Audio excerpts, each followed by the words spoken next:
Hey, what's going on YouTube? Marine X back at it again. All right, so I tested out a couple of these solar generated power stations, and there are quite a few of them that are bang for your buck.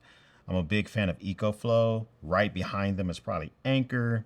Then there's a fight between Blue Eddy and maybe Dapson and Dobson and just a lot of them. But one thing I wanted to talk about here is the All Powers R1500 unit. Now let's just get some disclosures out the way. All Power sent this out to me for the review.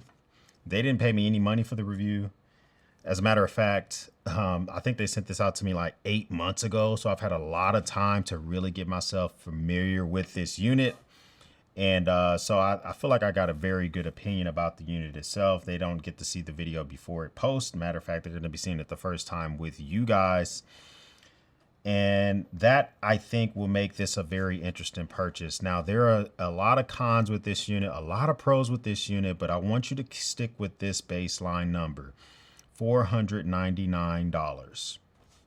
Just keep up with the $499 mark, sometimes even dropping down to $449. Check the links in the description for the best pricing on this unit, because the pricing is going to help shape the outcome on whether this unit is right for you. Now, as you're saving your money for these units, I need you to think about what these units work for you for, which one you're going to want these for. Why would you want them overall? This is an 1152 watt hour capacity. So that's how much storage is on the batteries inside this bad boy. It can output 1800 watts through the 4 AC ports in the front. It does have DC ports. You can charge it a number of ways. Of course, AC. You can charge it with solar. You can charge it with DC, which would take for freaking ever. And you can do a combination of AC and solar. And it has a, it can charge up relatively quickly. It can go from 0 to 80% capacity with AC charging in about 45 minutes. So pretty good. It does have on the very top two 15-watt solar wireless chargers for your cell phones and stuff like that. So that's pretty good. It's also expandable. They just dropped these B1000, I think what they call them, these battery expanders. It has battery expander ports on the side. And here's the thing I would say about this is it took them a while to come out with the battery expander ports. There's two of them. This can be expanded up to, I guess, 3. So you can buy 3 of these units. I guess you would have to plug it into the other battery expander because there's only 2 ports here. But when they released this in November 2023, the battery expansions were not available. And that really hurt the first reviews of this unit. They're available now.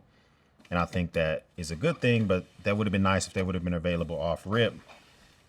The other side, this is where you actually charge the unit up. So it does have the solar input. Then you're going to get the AC overload protection port, so you can, if the unit trips itself, you can reset it there. Then you have the AC input over here as well with the little cover that covers it. So here, the grab handles on the side, a fan that helps flow air through whenever that turns on.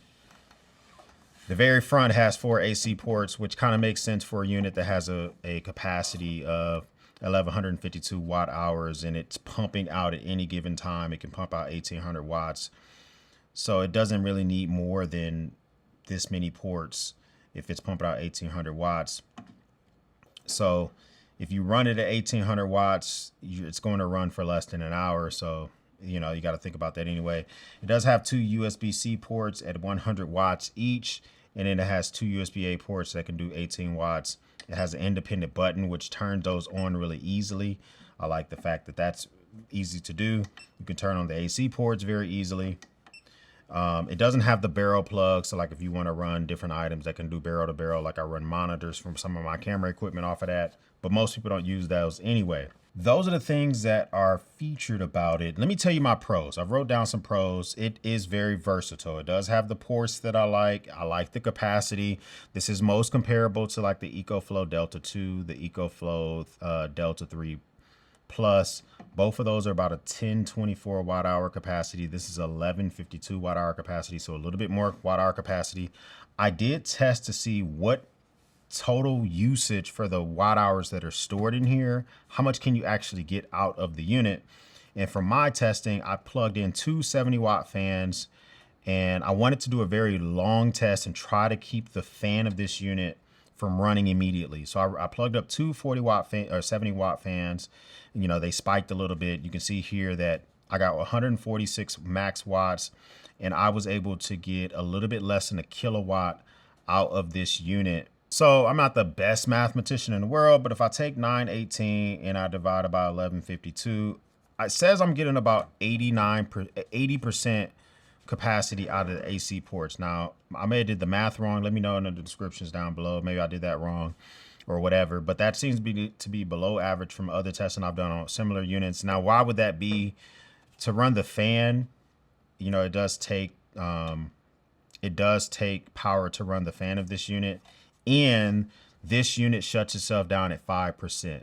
So automatically you're not getting the last 5% to protect the batteries inside, but you're not getting that last 5%.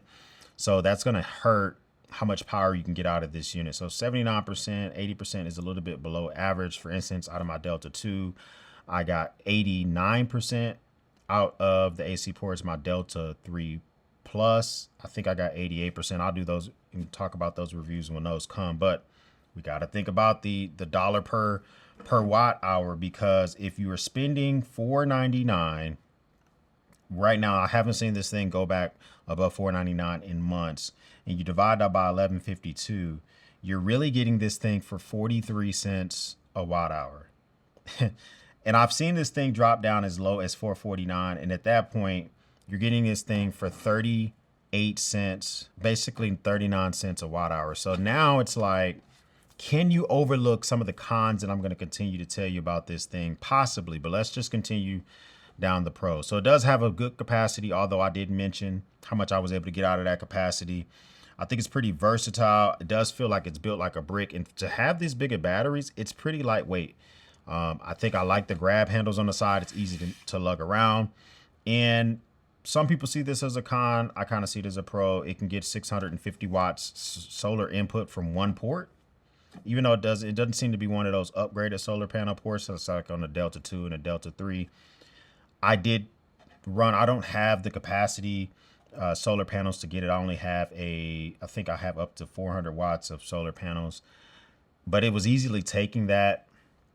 You know, I was able to pump into it between, depending on how many panels I felt like hooking up, because I had to run them in tandem, between 180 and 350 watts into this unit. It has a 5-year warranty as well, and the company's been around for a few years. It's not fly by night, so 5-year warranty might actually mean something. But I do have some cons. First off, it does have good handles on it, but I do wish it was a little bit more portable. These actual straps in the front, yeah, these covers, these port covers, they can just scrap all of these port covers. I don't like them on many of these units, and I definitely don't like them on these units. I haven't cut these off yet, but I would definitely just scrap them. Another thing is that they look like they have 20 amp ports, but they're actually 15 amp. I don't want you to deceive yourself and to plug up a device bigger than this thing could actually take, because it can't handle that at all. It does not include a car charger or a solar panel cable. Every unit I've gotten that's above 256 watt hours from every brand that I can think of have all given me a solar panel cord and a DC plug so that I can charge this in a vehicle. So it comes with the AC cord, but that's it. Now, All Powers also sent me their solar generators to test with this unit, and that comes with all sorts of cords to plug it to laptops and plug it to this and all sorts of stuff. But this unit doesn't come with that. That kind of sucks. The app is completely laughable. You got two options to hook this thing up, either Bluetooth or Wi-Fi. And once you get inside the app, it does leave a lot to turn the Bluetooth on. Hold this down. So I just turned on Bluetooth and Wi-Fi. Once you get inside the app, there's a lot left to be desired. So I've only ever hooked this thing up via Bluetooth. I've never hooked it up via Wi-Fi, but once you do go through the process, it automatically will sense that there is a unit around. You can click that. And once you're inside of this, it's a few things about this I don't like. if you're charging this unit, it doesn't tell you how long until the unit is charging inside the app. Every other app that I have will tell you how much longer it has when it's charging. So you can turn on the AC ports from using this. You can turn on the DC ports using this. So that's pretty good. You can also go from 50 hertz to 60 hertz. I'm in America, so I keep mine on 60 hertz. And if you go deeper inside the app, this is where you can do a little bit more customization. So if you want to, you can bring it to do something like, right now I have it on mute mode, standard mode, and fast mode. All those are doing is how fast this thing will charge. So mute mode will limit the capacity for charging, I think, at 300 watts input. Standard mode will bring it up to, I think, 1,000 watts. And then the fast mode will just suck all sorts of watts out of your wall to charge this thing as fast as possible. That's very limited. I would love if I can just do more incremental changes on that. There's also an eco mode inside of here. So like, for instance, I have the eco mode here, and it lets you know, like, you know, after, let me see if I can show you a little bit better. So it says, how many hours do you shut down ports? I don't know if that's shutting down the whole unit, if it's just shutting down AC units. I don't know what these hour markers mean on the eco mode, but I'll turn that off. And that's really it. So the app is very limited. I would love if we can get more out of the app, such as being able to turn on the AC ports, turn off the AC ports on a schedule. I would love if you can tell the app to tell this unit that, you know, if the unit completely dies, that remember the last settings I had it on, right? So if I have it on mute mode, which is the slower charging, remember those settings, you know. So I would like that type of features built into this thing. I look past all that when I see the cost per watt hour, because the stored number of watt hours in this thing is pretty freaking crazy. Also, this thing ran my coffee mess for 6 months. And when my coffee mess surges, it surges because I'm running a grinder, a kettle, and my kettle easily snatches 1,800 watts when it turns on. And while it's warming up the water, it sustains 1,500 watts. My espresso machine easily can jump up to 1,000. Normally can even like 1,900 watts and maintain while it's warming up like 1,400 watts. This thing has literally in the last 6 months tripped the AC inverter one time. One time I've done that, and that's me running the kettle, the espresso machine at the same time. And but it sustained it for the most part. So I love the how well this thing functions for the AC inverters themselves. A couple of other things I like about it compared to some of its competitors is when I drain this thing down to 5%, I turn the unit completely off and I plugged the solar panel ports into this. And then I went inside the house. I did it like 11 o'clock at night. This unit will wake itself up to begin to receive charging. I have other units that if you plug up a solar panel when the unit is dead or near dead and you turn the device off, it won't receive input. Like, it just will not receive, at least it won't receive the solar input. It will always receive the AC input. So I like the fact that this thing will wake itself up to begin to charge. That's a good thing. When you're thinking about those watt hours, the cost per watt hour, I can overlook the other stuff, especially because I've used this for so freaking long that I like the functionality of this thing. And what I would like to see in a future unit is either work on the app or work on the unit.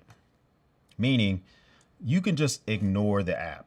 Okay. If you don't want to develop your app because it's not very developed, give me some knobs. Give me a knob on the front that lets me control the AC input. And I could just clearly say, okay, I want 100, I want 300 watts. I want 500 watts. I want 1,500 watts. Give me a knob on the front of this thing or the side of this thing. Move the actual input ports into maybe possibly the rear of the unit. I only say that because the way that this thing is set up is that I found myself a lot wanting to push this thing really forward in the front of my coffee mess area, and that keeps it near my workbench. I couldn't put anything near the workbench. I know the fans are on the side, so but I would just like the AC ports on the back. That's just me personally. Scrap all these ports in the front, but just scrap your app. Just focus on giving us features on the unit that we can control. Give us the ability to change the AC input. give us the ability to go into the settings of the unit and automatically, you know, set a timer for when the AC ports turn on and turn off. So like that way, if you want to use this, if you want to incorporate this into your life, like have it turn on automatically to start warming up your coffee machine, those type of small, subtle changes would be very nice to have. So I don't have a ton of complaints about this. It's extremely quiet compared to its main competitor. When this came out, its main competitor was the Delta 2 by EcoFlow, much quieter than the EcoFlow. The pricing is super competitive, and they're very responsive to whenever I had any issues. Now, I've contacted them using my real information instead of the Marine X information and let them know I had an issue with the solar panels, and they sent me another one. So I think it's some really good stuff. I think they did a really good job. And so I can appreciate the fact that they really put in some work to make this thing happen. I think that's it. If you don't want to work on the physical unit, switch over and focus on working on the app. Give us more in the app. Give us the ability to time when the AC ports turn on and off, even with the DC ports, when those turn on and off, maybe to certain items you want to keep plugged up in the USB ports at all times, and you want to be able to just control when this thing is turned on. That would be pretty sweet. Now that this thing is expandable, I think that the wireless charging units, you could probably scrap those, because if I buy that battery expander, I'm going to slap it right on top of this unit, and I'm not going to be able to access the wireless charging panels. But, you know, that's just me thinking about if I were to really expand this thing out. But my recommendation for the R1500 by All Powers, if you're looking for a unit that you can use to try to kind of get you through maybe a full day, possibly a weekend, depending on what appliances you're running through for an emergency situation when shit hits the fan, easy recommendation. Easy recommendation based on my experience and my use case. But what do you think? Comment down below. Also hit the like button if you're getting good content and good value out of this video. If this is your first time stopping by, hit the subscribe button. I would love to have you part of the battalion. If this is not your first time stopping by, well, thank you once again for watching me run my grape. For everyone else, we'll speak soon.